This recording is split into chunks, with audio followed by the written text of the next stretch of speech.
Bonjour, je vous aide sur mon univers d'école à la maison, ma chaîne YouTube. Je suis maîtresse Lydie et je vais pouvoir vous donner des pistes d'apprentissage pour vos enfants à la maison. Donc n'hésitez pas à liker, vous abonner et faire des commentaires pour qu'on puisse avancer ensemble. Je suis enseignante spécialisée depuis plus de 10 ans et sachez que vous pourrez me poser des questions, je vous y répondrai. Donc rendez-vous sur ma chaîne YouTube, à très bientôt. Bonjour maîtresse Lydie, comment vas-tu? Ça va, bonjour André. Voilà, alors on imagine une situation, je suis étudiant, d'accord, pour être professeur des écoles, et je suis en stage dans une classe de grande section, voire même CP, et la maîtresse me dit, pendant 2 semaines on est en stage, et pendant 2 semaines, de telle heure à telle heure, je fais conscience phonologique, voici la programmation, la progression, et là je me dis, mais qu'est-ce que c'est que la conscience phonologique? Tu pourrais me l'expliquer pour un étudiant? Bien sûr. Alors la conscience phonologique, c'est la perception pour un enfant des différents syllabes, rimes ou sons dans le langage que l'on a. D'accord. Et pour un parent, alors je suis un parent et certains termes de l'éducation nationale sont assez barbares pour eux. Est-ce que tu pourrais expliquer simplement pour un parent qu'est-ce que c'est que la conscience phonologique? Oui, aussi, puisque là, pour un parent, je dirais que cette conscience est utile pour son enfant, déjà, pour qu'il puisse apprendre à lire. Et c'est tous les bruits qu'il entend, qu'il devra percevoir pour prendre conscience que dans le langage, eh bien, il y a justement ce découpage qui permet voilà, de comprendre ce que l'on dit. Tu peux donner un exemple? Oui, bien sûr. Donc, dans le mot arbre, alors on entend A, B, E. D'accord. Chaque lettre fait un bruit. Oui. Chaque lettre fait un son. Exactement. Très bien. Alors maintenant, une autre situation. Je suis professeur des écoles, ça y est, j'ai reçu mon cours, super. Et là maintenant, je dois appliquer les programmes et faire de la conscience phono. J'ai une classe dont j'ai un groupe à besoins éducatifs particuliers. D'accord? Qu'est-ce que tu me donnes comme piste? Ils sont en CE1. Alors, comme tu le dis bien, besoin éducatif particulier veut tout dire. C'est-à-dire que, est-ce que ces élèves n'entendent pas, donc à ce moment-là, la conscience phono, puisqu'ils n'entrent pas dans la lecture. J'ai bien compris. Si, ils ont fait leur grande section, ils ont fait une classe de CP et ils arrivent en CE1. Voilà. Donc ils ne lisent pas. Non, ils ne lisent pas. D'accord. Eh bien, à ce moment-là, on aura 3 pistes. D'accord? La première piste, c'est de leur proposer des comptines, des textes à rimes. Comme on le dit, la conscience phono, c'est de reconnaître ces différentes rimes. Donc, leur apprendre à entendre ces rimes dans ces textes. Okay. D'accord? Ensuite, on aura une deuxième possibilité, c'est leur proposer également des bruits de la vie courante. Donc, il y a effectivement, je peux le montrer maintenant, Oui, bien sûr, bien sûr. j'ai un exemple avec ce livre, Petite méthode pour apprendre les sons. À l'intérieur, il y a un CD et dedans, des images où on montre une taupe qui fait des bruits dans la vie courante. Dans quel genre de bruit Alors, elle se lave, on entend la douche. Donc l'enfant doit dire douche, elle se lave. Et là, il doit faire quand même des phrases. Là, c'est vraiment l'écoute du bruit de la vie courante. Dans la maison, le réveil qui sonne, etc. Prendre conscience, percevoir les sons qui l'entourent. Très bien. Ça, c'est cette deuxième piste et qu'il faut faire régulièrement. Okay. Prendre conscience qu'on leur lui demande quelque chose de bien précis. Et la troisième piste, là, ça rentre dans le scolaire, réellement, c'est pour vraiment rentrer dans la lecture et vraiment la conscience des sons dans le mot qu'il emploie, c'est lui proposer bien sûr des images et lui demander, attention, chaque son que l'on entend dans le mot. Comme tout à l'heure, quand j'ai proposé l'arbre, pardon, A, E. Ils ne vont pas entendre tous ces sons.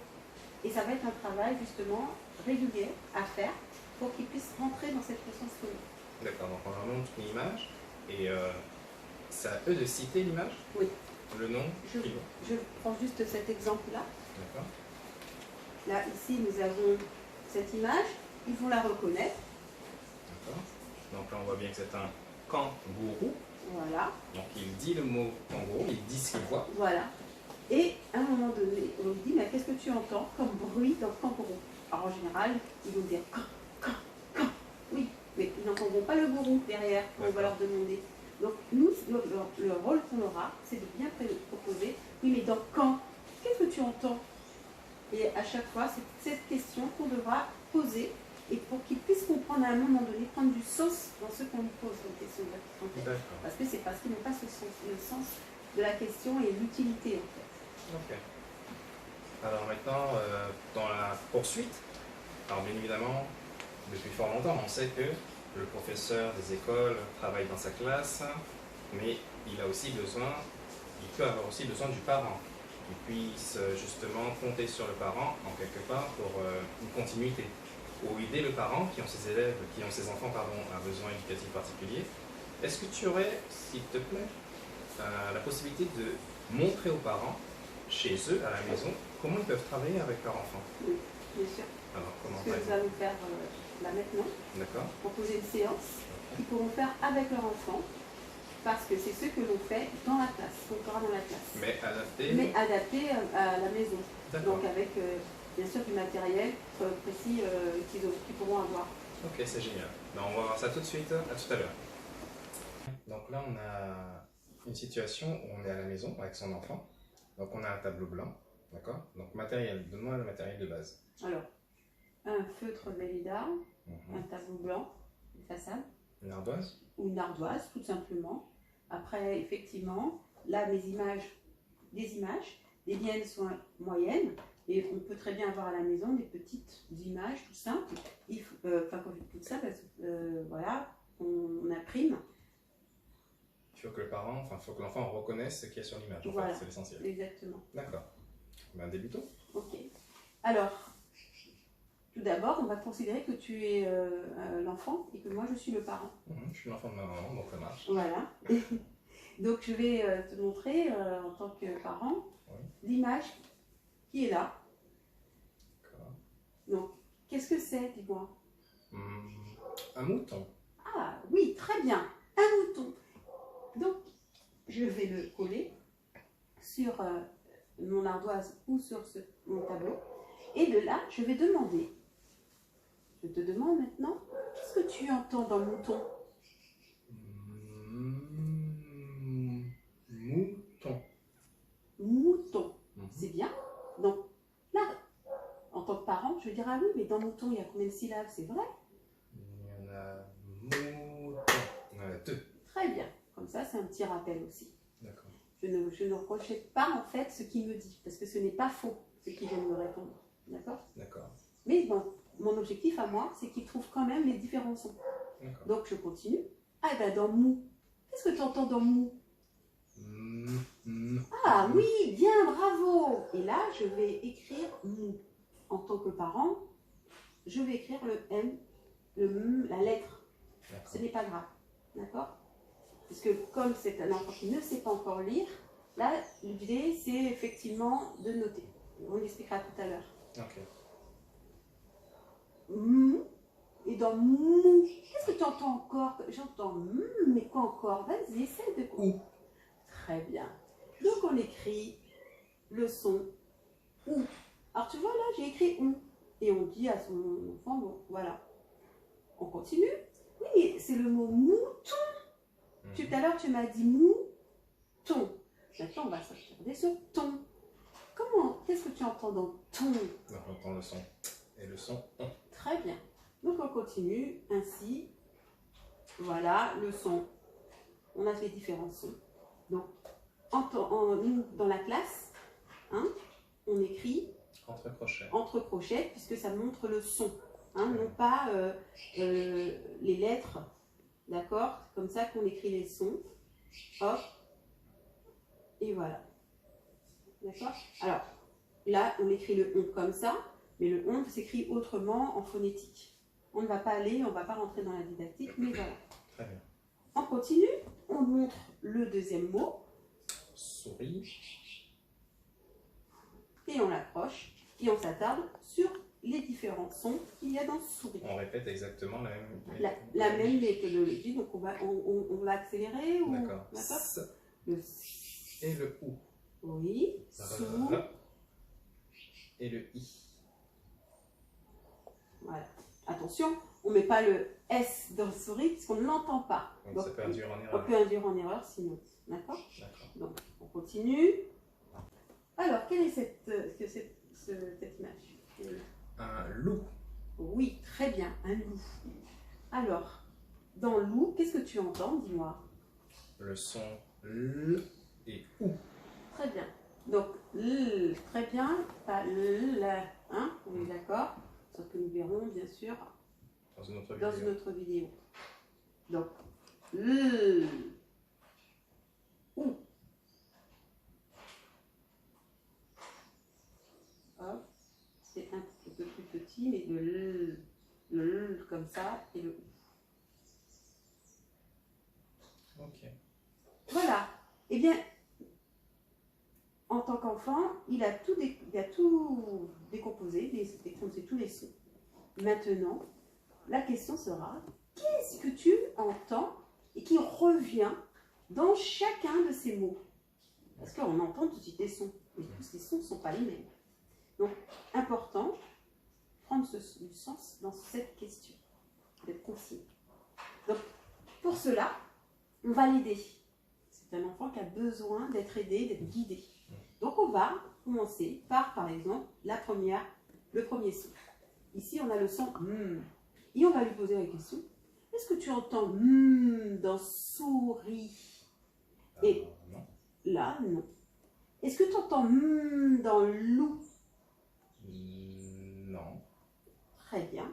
Ça veut dire que ce n'est pas le son que je recherche. D'accord, donc on élimine au fur et à mesure. Bien sûr, on va essayer d'aller, si le son qu'on cherche qui est là vient très tôt, on va essayer d'aller chercher celui-ci ou celui-ci pour essayer de montrer à l'enfant que là, on ne cherche pas ces sons-là.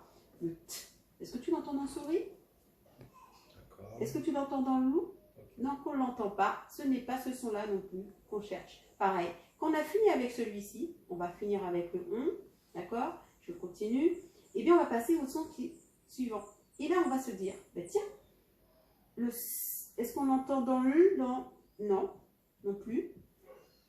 Et là, on peut dire que, oui, allez, on va chercher le ou. Ou, ah, mais tiens, on a ou ici. Oui, c'est vrai. Et on l'a ici. On va lui montrer que le ou est dans les trois mots. Et là, il prend conscience. On prend conscience qu'on cherche un son dans plusieurs mots qui revient et que c'est le son qui sera dans notre maison plus tard. D'accord. Bah, on va voir la maison tout de suite. D'accord. Bien. Alors maintenant, voici la fameuse maison. La maison des mots, des sons. Des sons. La maison des sons. Que chaque enseignant, enfin, même les parents connaissent, hein, puisque dans tous les livrets de lecture, on les propose. D'accord.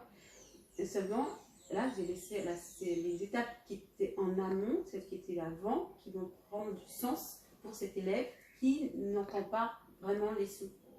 Il vient de découvrir le son. Qu'est-ce que tu as entendu? Ou. Oui, bien. Donc là, il faut que ce soit lui qui redise ce son. Hein, c'est pas à nous de dire, bah, on a vu le son où? Maintenant, je te le mets dans ma maison. Donc, il faut qu'il prenne conscience que c'est bien ce son qu'on cherchait, pas le son ou autre chose. D'accord? Et là, maintenant, on va s'amuser et on va lui donner des images. Ils vont remontrer des images. Donc, le rassurer, on va lui montrer bien sûr la souris qu'il connaît déjà. Est-ce que tu entends le son ou dans la souris? Alors il va nous dire oui et il va mettre sa souris dans la partie où l'oreille n'est pas barrée. Non, ça veut dire qu'on entend.